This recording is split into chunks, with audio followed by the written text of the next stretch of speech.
You know what's frustrating?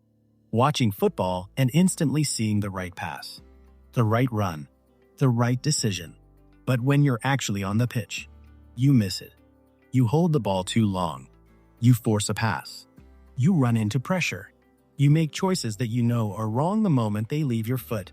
And then after the game, you're standing there wondering, if I understand football, why don't I play like it? Most players think the answer is simple. My football IQ isn't high enough. But that's usually not true, because some of the smartest players in training become some of the worst decision makers in matches.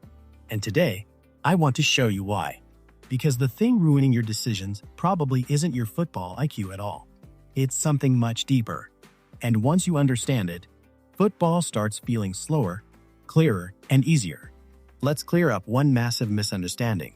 Football IQ is not knowing what the correct decision is. Football IQ is recognizing the correct decision quickly enough to use it. That's a huge difference. Imagine I pause a football match, freeze every player, give you 10 seconds to analyze the situation. Most players can identify the correct pass, the correct movement, the correct option. But football doesn't give you 10 seconds. Sometimes it gives you 1 second, sometimes half a second, sometimes less. And that's where players get exposed. Because matches don't test your football knowledge. They test your ability to access that knowledge under pressure. Think about school. Knowing the answer at home and knowing the answer during an exam are two different things. Football works the same way. Many players blame intelligence when the real issue is performance under pressure. And if that's true, then improving your decisions requires a completely different approach.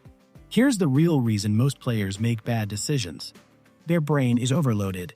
Football is an information game. Every second your brain is processing where the ball is, where teammates are, where opponents are, space, pressure, movement, time, risk, options. The problem? Most players are trying to process all of this after receiving the ball, which is already too late. By the time the ball arrives, your brain is suddenly forced into emergency mode. And emergency mode creates rushed decisions. This is why two players with identical technical ability can look completely different in matches. One looks calm. One looks panicked. One seems to have endless time. One looks rushed every touch. The difference is rarely intelligence.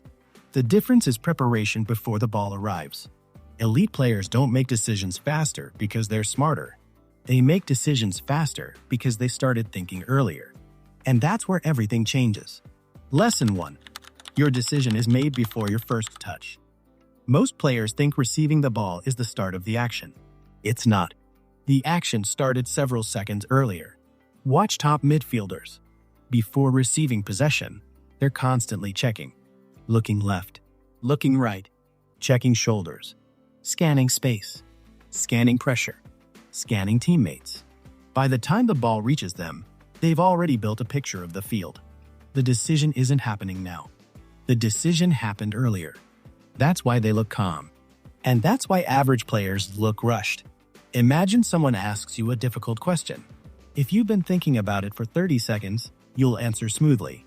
If they ask without warning, you'll struggle. Football works exactly the same way. The less information you gather before receiving the ball, the more panic you experience when it arrives. Practical challenge. In your next training session, focus on one thing only. Scan before receiving. Not once. Repeatedly. Build the habit of gathering information before the ball arrives. You will immediately feel like the game is slowing down.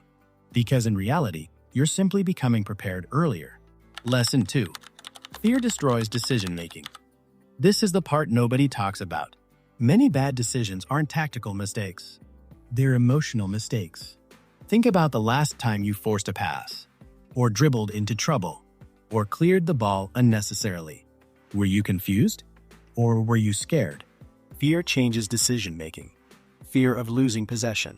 Fear of looking stupid. Fear of making mistakes. Fear of criticism. Fear of failure. When fear enters the equation, your brain stops searching for the best option. It starts searching for the safest option. And those are not always the same thing. This is why talented players often become conservative. They stop taking opportunities. They stop playing forward. They stop expressing themselves, not because they lack football IQ, because fear is controlling the decision. The best players aren't fearless. They simply trust themselves enough to stay calm under pressure. Confidence doesn't make you technically better. It makes your brain more available, and that directly improves decisions. So next time you analyze a bad choice, don't immediately ask, "What should I have done?" Ask, "What was I afraid of in that moment?" That question reveals much more. Lesson 3.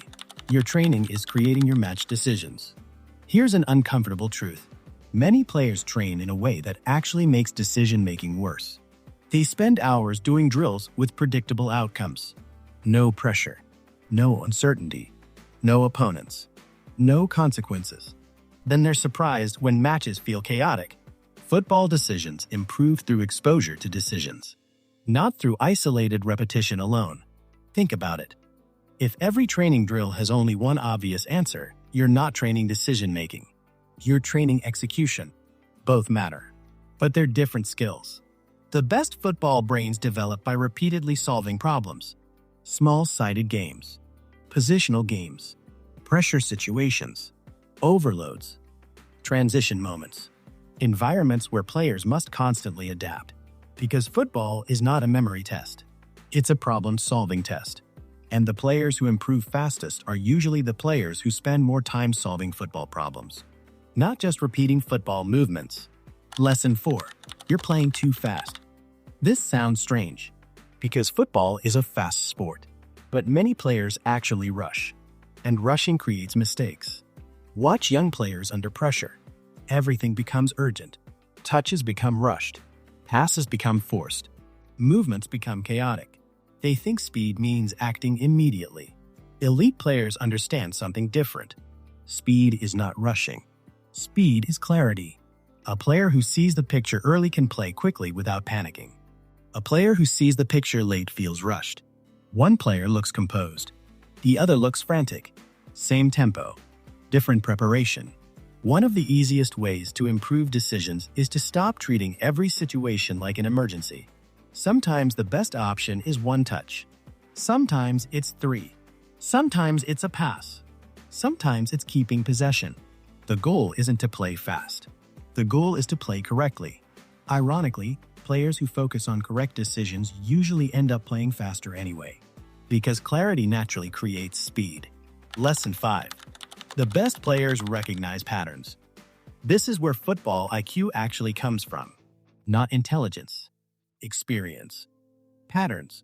The more situations you experience, the more patterns your brain stores. And eventually those patterns become automatic. A defender shifts. You instantly recognize space. A fullback steps forward.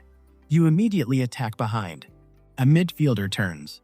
You know where the next pass will go. This isn't magic. It's pattern recognition. The reason experienced players often seem one step ahead isn't because they're predicting the future. They've simply seen similar situations hundreds of times before. And the good news? You can accelerate this process. Watch football differently. Don't watch the ball. Watch decisions. Watch positioning. Watch movement. Pause matches. Ask yourself what you would do. Then compare your answer to what actually happens. You're training recognition. And recognition becomes faster decision-making. So how do you actually use all of this? Simple. For the next month, focus on 4 habits. Habit number 1. Scan before receiving. Constantly gather information. Habit number 2. After mistakes, analyze emotions as well as tactics. Identify fear. Habit number 3. Spend more time in game realistic situations. Pressure creates growth. Habit number 4. Study football patterns. Watch players in your position. Focus on decisions, not highlights. If you do these consistently, your decision-making will improve naturally. Not because you suddenly became smarter, but because you removed the things preventing your intelligence from showing up. And that's the shift I want you to remember. You're probably not making bad decisions because you're low IQ. You're making bad decisions because you're overloaded, underprepared, rushed, or playing with fear. That's good news, because those things can be fixed. Football intelligence isn't something you're born with. It's something you build. Every scan, every match, Every pressure situation, every mistake you learn from. The players who improve fastest aren't the ones searching for secret tactics. They're the ones training their ability to see the game clearly. So stop asking, "Am I smart enough?" Start asking, "Am I seeing enough information early enough?" Because the moment you do that, the game begins to open up. And suddenly the decisions that used to feel impossible become obvious. If this video helped you see football differently, subscribe and join the journey. Because the smarter player isn't always the most talented one. It's the player who learns how to think before everyone else.